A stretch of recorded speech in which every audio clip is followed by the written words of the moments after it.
दोस्तों इमाद वसीम के बाद मोहम्मद आमिर ने भी टी20 से रिटायरमेंट वापस ले लिया और ये कहा है कि वो टी20 वर्ल्ड कप तक पाकिस्तान के लिए अवेलेबल है, जिसका मतलब ये है कि वो जो न्यूजीलैंड के अगेंस्ट कैंप लग रहा है, न्यूजीलैंड के अगेंस्ट सीरीज होगी पाकिस्तान के अंदर, वहां पे आपको शाहीन शाह अफरीदी, मोहम्मद आमिर, नसीम शाह एक साथ बॉलिंग करते हुए नजर आएंगे। उन्होंने जो है वो अपनी अनाउंसमेंट की, उसमें उन्होंने लिखा कि वो अभी भी ख्वाब रखते हैं पाकिस्तान के लिए खेलने का और पाकिस्तान के लिए खेलना बड़ी अजाज की बात है। तो इस वजह से उन्होंने जो है वो कहा कि मैंने ऑफिशियल्स के साथ बात की जिसमें मुझे कॉन्फिडेंस में लिया गया और कहा गया कि ना सिर्फ आप कम बैक कर रहे हैं बल्कि आपको टी20 वर्ल्ड कप के प्लान में शामिल किया गया और आप लाजमी खेलेंगे। जिसके बाद मोहम्मद आमिर ने जो है वो ये फैसला किया है कि वो अब वाकई ही पाकिस्तान के लिए दोबारा से खेलेंगे और अपनी रिटायरमेंट वापस ले रहे हैं। तो इमाद वसीम ने भी कल जो है वो अपनी रिटायरमेंट वापस ली है और टी20 वर्ल्ड कप के लिए उन्होंने बताया कि वो रेडी हैं। तो अब पाकिस्तान के पास दो नया एडिशन हुआ है। इससे पाकिस्तान की बॉलिंग पे क्या असर पड़ेगा, पाकिस्तान की जो टी20 टीम है उस पर क्या असर पड़ेगा और टी20 वर्ल्ड कप में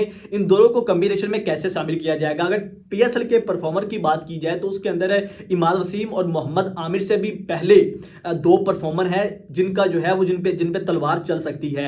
अगर इमाद वसीम की बात करें तो उनसे उनकी जो वापसी हुई है तो उसामा मीर जो है वो बेस्ट विकेट टेकर थे, बेस्ट बॉलर थे इस पीएसएल के। लेकिन अगर ये इमाद वसीम वापस आते हैं और उनको गारंटी भी दी गई आप टी20 वर्ल्ड कप के लिए खेलेंगे, तो इसका मतलब यह है कि शदाब के साथ अब इमाद वसीम खेलेंगे, जो है वो उसामा मीर इस प्लान का हिस्सा नहीं होंगे, स्क्वाड में शामिल होंगे, प्लेइंग लेवल का हिस्सा मुश्किल से होंगे। अब जब मोहम्मद आमिर वापस आ रहे हैं तो वो सीनियर प्लेयर हैं, उनको बहुत से लोग कहते हैं वो शाहीन शाह अफरीदी से भी बेस्ट चॉइस है, शाहीन शाह अफरीदी से भी अच्छे बॉलर हैं।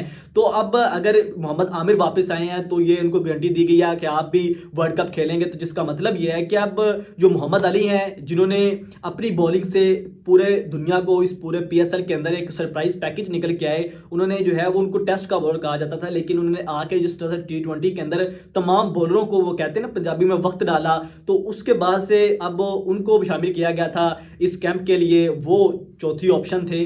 हारिस रऊफ ऐसे इंजर्ड हैं, तो अब ये है कि मोहम्मद आमिर वापस आए हैं तो मोहम्मद अली कहाँ पे खड़े हैं, हारिस रऊफ कहाँ पे खड़े हैं, जिसके बाद जमान खान का कैरियर क्या होगा। तो ये सारे सवाल अब पाकिस्तान के लिए खड़े हैं। एक अच्छी बात तो ये है कि पाकिस्तान के पास नई बॉल का एडिशन तो ज़रूर हुआ है, लेकिन टी20 के अंदर आपके पास नसीम शाह हैं नई बॉल के बॉलर, मोहम्मद, उसके बाद नसीम शाह के साथ शाहीन शाह अफरीदी बजाते खुद कप्तान, इमाद वसीम जो हैं वो भी नई बॉल करते हैं, साइम अयूब हैं वो भी नई बॉल कर लेते हैं, अगर ज़रूरत पड़ेगी तो करवाई जाएगी। लेकिन अब मोहम्मद आमिर आए हैं, ये भी नई बॉल करते हैं, डेथ भी अच्छी करते हैं, मिडल में भी अच्छी करते हैं, लेकिन नई बॉल से ये बॉलिंग करेंगे। तो अब हारिस रऊफ क्या खेलेंगे, जमान खान का कैरियर क्या होगा, आमिर जमाल, अब्बास अफरीदी जो परफॉर्मर हैं पिछले 2 सीजनों के, तो इनके साथ क्या होगा।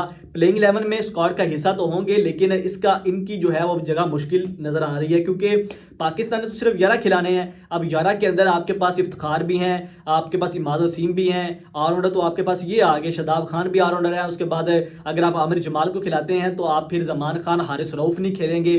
तो पाकिस्तान के लिए अब प्लेइंग 11 बनाना मजीद मुश्किल होगी। हालांकि ये अच्छी बात है क्योंकि इससे पहले पाकिस्तान जो है वो टी20 वर्ल्ड कप हारा, उसके बाद 2023 का ओडीआई वर्ल्ड कप हारा, तो अपनी बॉलिंग की वजह से हारा। पाकिस्तान के पास जो बॉलर थे वो इंजर्ड हो गए और हमारे पास कोई बॉलिंग ऑप्शन ही नहीं थी। तो जिसका मतलब ये है कि अब तो ये तो अच्छी बात है, इससे बॉलिंग को स्ट्रेंथ मिलेगी, लेकिन बाज़ लोग समझते हैं कि चले हुए कारतूसों को पाकिस्तान क्रिकेट बोर्ड वापस लेके आ रहा है। तो मोहम्मद आमिर के आने से बॉलिंग में स्ट्रेंथ ज़रूर मिलेगी। शाहीन शाह अफरीदी भी चाहते थे कि वापस आएँ, तो अब मोहम्मद आमिर, बहुत से लोगों का ख्वाब था कि शाहीन शाह अफरीदी और आमिर इकट्ठे बॉलिंग करें, तो अब वो इकट्ठे बॉलिंग करेंगे। तो इसका पाकिस्तान को कितना फ़ायदा होता है, कितना नुकसान होता है, ये तो वक्त बताएगा।